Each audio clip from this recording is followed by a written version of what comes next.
A partir de este momento, las informaciones que son noticia toman el protagonismo. Comienza Informe RCR.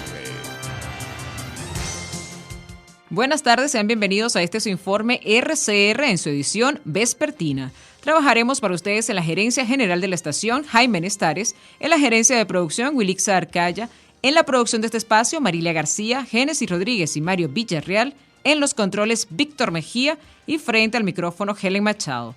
Recuerden que nos pueden sintonizar a través de nuestras redes sociales en Twitter, @RCR750, a través de nuestra página web rcr750.com, la radio que se ve, y a través de nuestro canal en YouTube, RCR750. De inmediato, comenzamos. El diputado disidente de la Asamblea Nacional Chavista, José Brito, continúa en campaña por la alcaldía de Barcelona, Estado Anzoátegui, mandando mensajes al alcalde de esa región, el candidato del PSV, Luis José Marcano. Brito, quien ya tuvo un primer intercambio de palabras con Marcano hace unos días en Twitter, volvió a nombrarlo subido a un camión en medio de simpatizantes.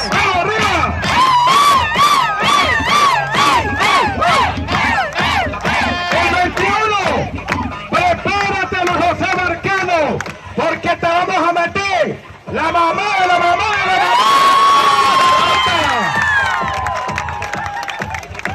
Por su parte, el diputado de la Asamblea Nacional electa en 2015, José Manuel Olivares, sigue recorriendo este lunes las calles del estado Vargas, llevando su mensaje de unidad y de participación en las elecciones del próximo 21 de noviembre.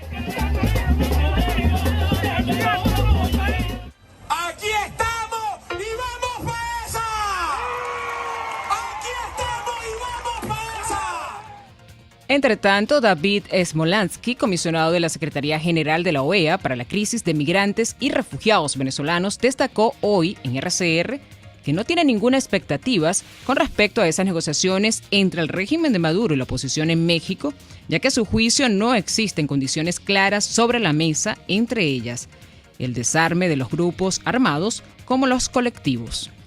La dictadura siempre ha utilizado las negociaciones y los diálogos para ganar tiempo, perpetuarse en el poder, enfriar a la comunidad internacional, desmoralizar a la gente, fracturar a los factores democráticos, y no veo que haya una intención diferente a la que ya le hemos visto a la dictadura en rondas de negociaciones pasadas. Además de eso, creo que hay temas muy relevantes que no veo sobre la mesa. Por ejemplo, yo creo que es fundamental colocar como condiciones el desmantelamiento de las FAES, un escuadrón de la muerte que por 4 años, que en 4 años, mejor dicho, ha asesinado a cerca de 20.000 venezolanos. Se debería colocar como condición desarmar a los colectivos, porque esos son precisamente grupos que torpedean cualquier elección libre en Venezuela. Se debería colocar como condición frenar el ecocidio que hay en el arco minero. Se debería colocar como condición, por ejemplo, si se quieren realizar sanciones, expulsar a cubanos del país. Bien sabemos que los cubanos hoy están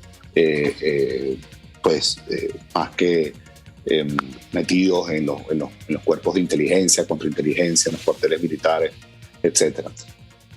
Smolansky también hizo referencia a la situación de migración en Venezuela y afirmó que de abrirse las fronteras de Venezuela y de no tener garantías en el país, la cifra de migrantes y refugiados venezolanos pasará de los 7 millones para el 2022. Es muy probable que se retome ese número pre-pandemia o incluso se supere.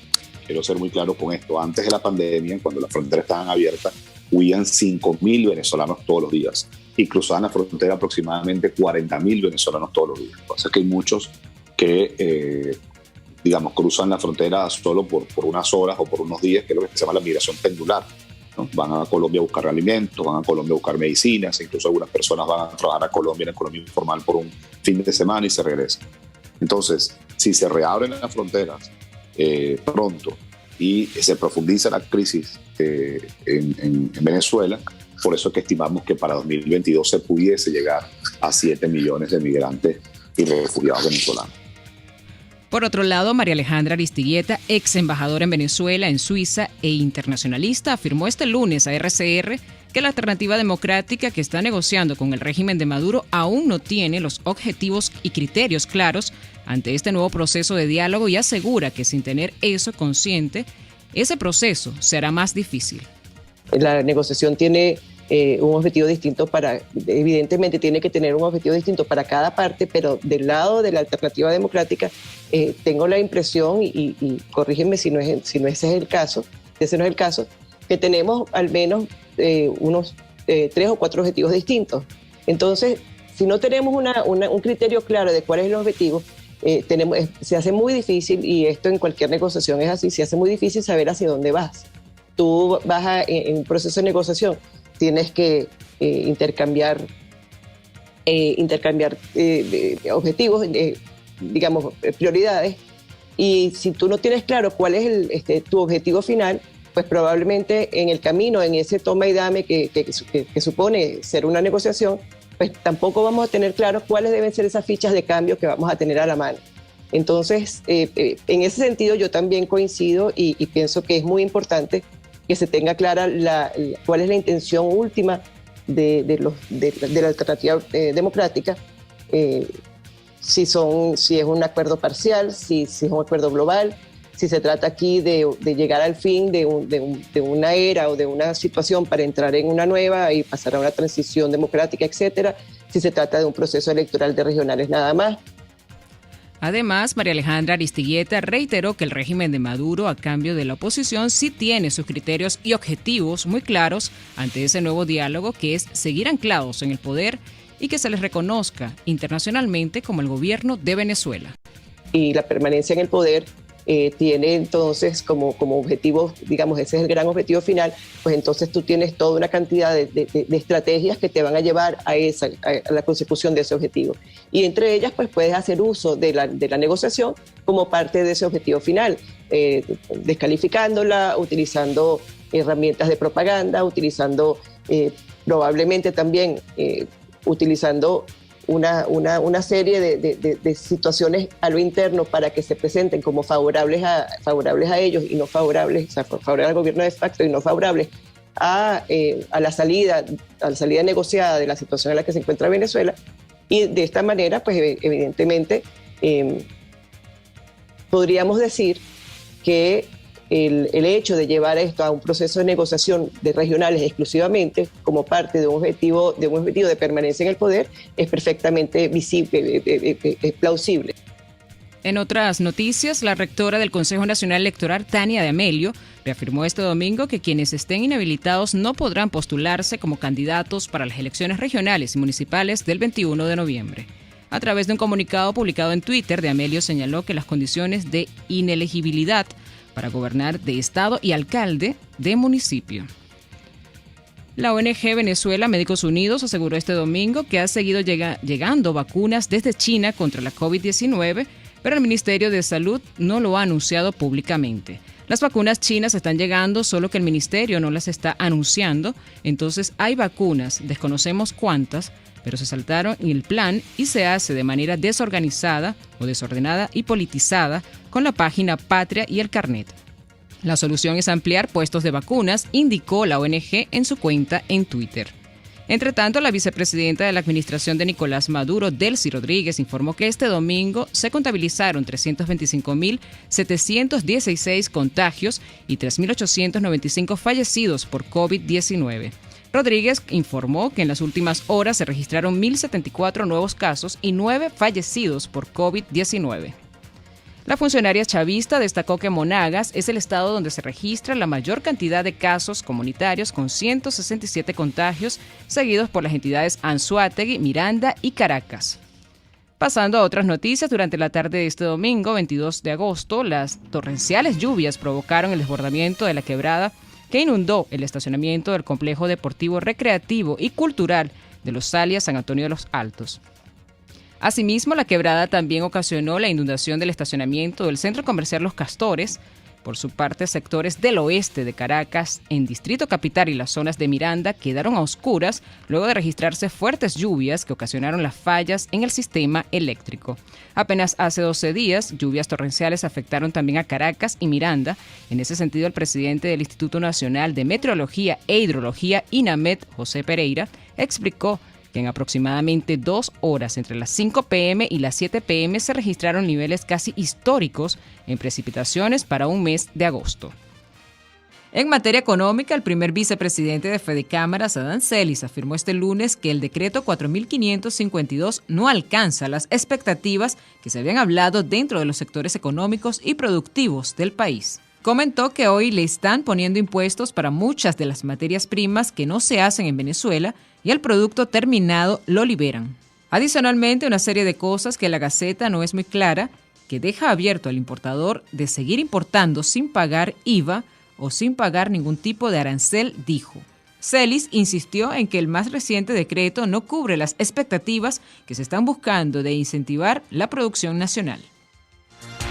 Les estamos presentando Informe RCR, el compacto informativo de esta hora, solo por RCR 750 AM.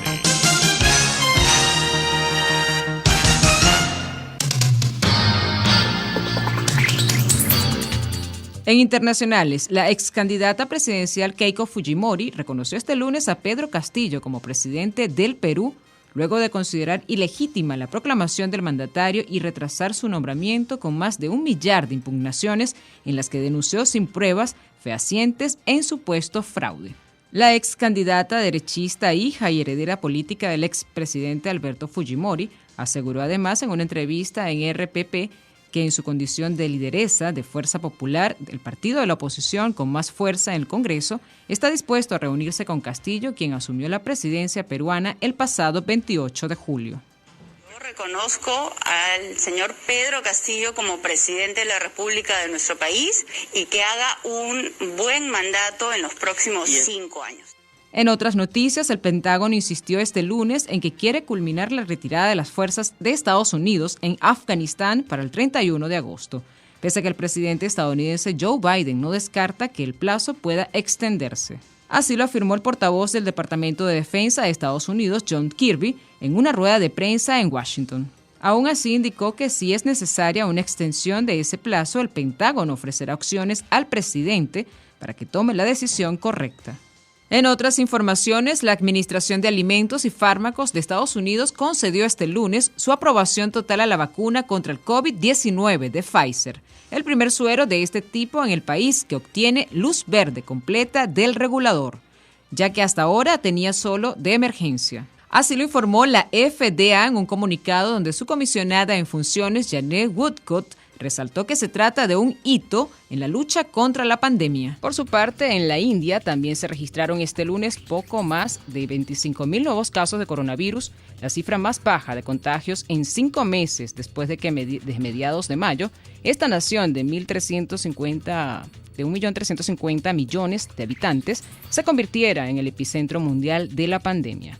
Los 25.072 casos positivos confirmados en las últimas 24 horas es el número más bajo en los últimos 160 días, dejando atrás el récord de más de 400.000 casos diarios que documentó el país en el pico de la pandemia hace más de 3 meses, según el último balance del Ministerio de Salud indicó. Por otro lado, Brasil se registró este domingo 318 muertes por el COVID-19 y alcanzó un total de 574.527 fallecidos, pero esta semana se ha ido, o al menos la letal, desde que comenzó el año 2021, según informó fuentes oficiales. De acuerdo a un balance difundido en el Consejo Nacional de la Secretaría de Salud, CONAS, en las últimas 24 horas también se contaron 14.404 nuevos casos, con los que los contagios acumulados desde el inicio de la pandemia se sitúan ahora en 20.570.891. En los deportes, en un Wanda Metropolitano ya con público, el vigente campeón Atlético de Madrid se puso líder en solitario de la Liga tras derrotar por la mínima al Elche. Ni la entrada de Luis Suárez por el francés Tomás Lemar alteró un resultado que valió 3 puntos, gracias al gol del argentino Ángel Correa en el minuto 39. En otras noticias deportivas, el 13 de marzo de 2022, Kevin Garnett se convertirá en el jugador número 24 de la historia de Boston Celtics, al que le retiran la camiseta. El número 5 brillará para siempre en lo alto del TD Garnett. David Ticken llegó a Boston en 2007 a través de un traspaso donde jugó por 6 temporadas e incluso ganó el anillo en 2008 ante Los Ángeles Lakers.